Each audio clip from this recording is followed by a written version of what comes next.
Namaskar, ladies and gentlemen. I'll take longer. A very good evening to you all.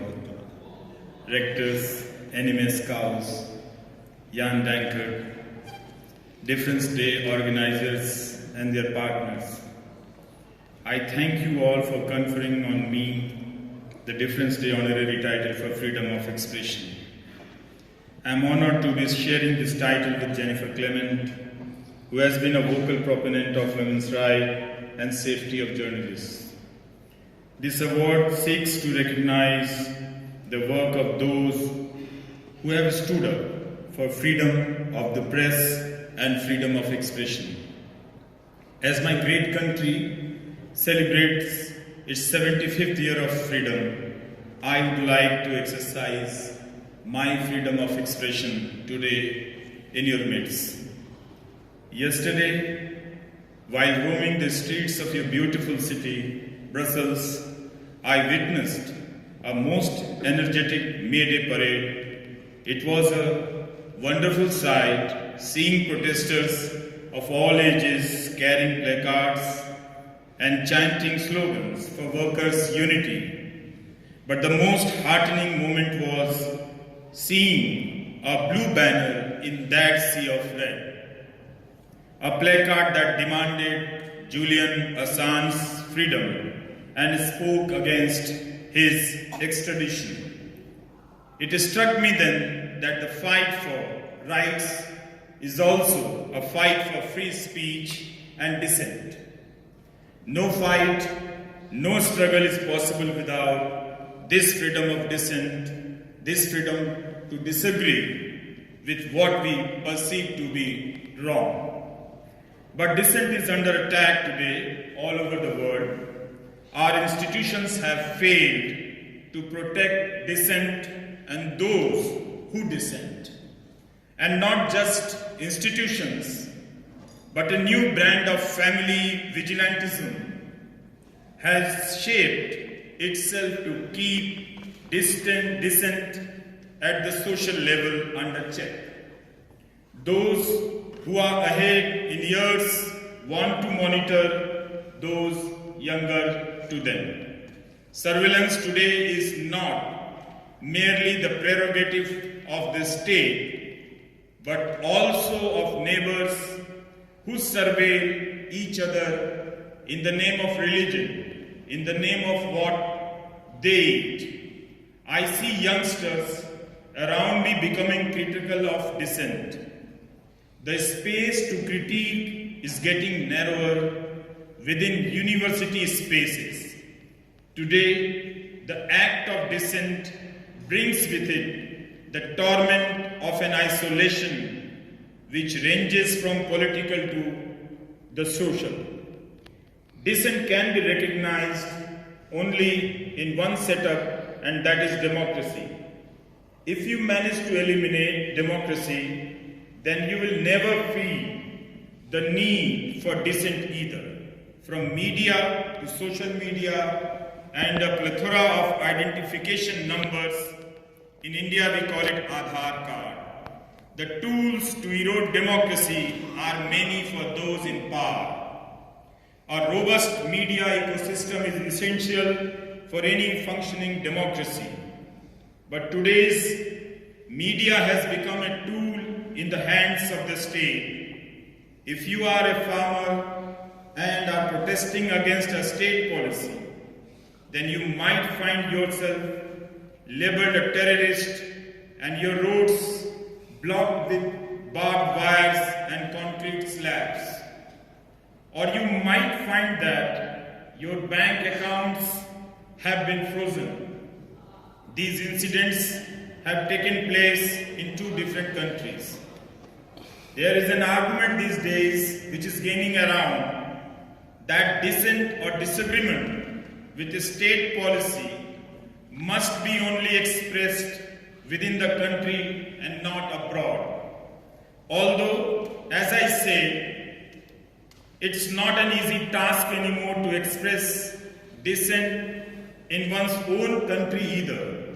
But going by this logic, No one should have an opinion on the war raging in your neighborhood as we speak.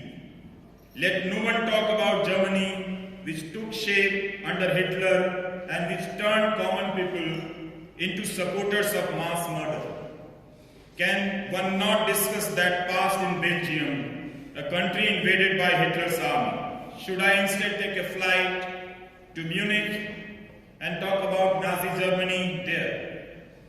How can we possibly be limiting the concerns of democracy to geographical and political bounds?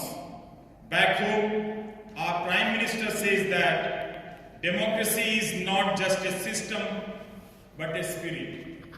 I personally don't subscribe to such a belief, but okay, let's say we agree with it for a while. Can we then limit the spirit to a geographical, geopolitical boundary? Can we? Of course, the response towards the attacks on a democracy or any political setup has to be local. But the chatter must be global. Why not? However, I am quite clear regarding one thing.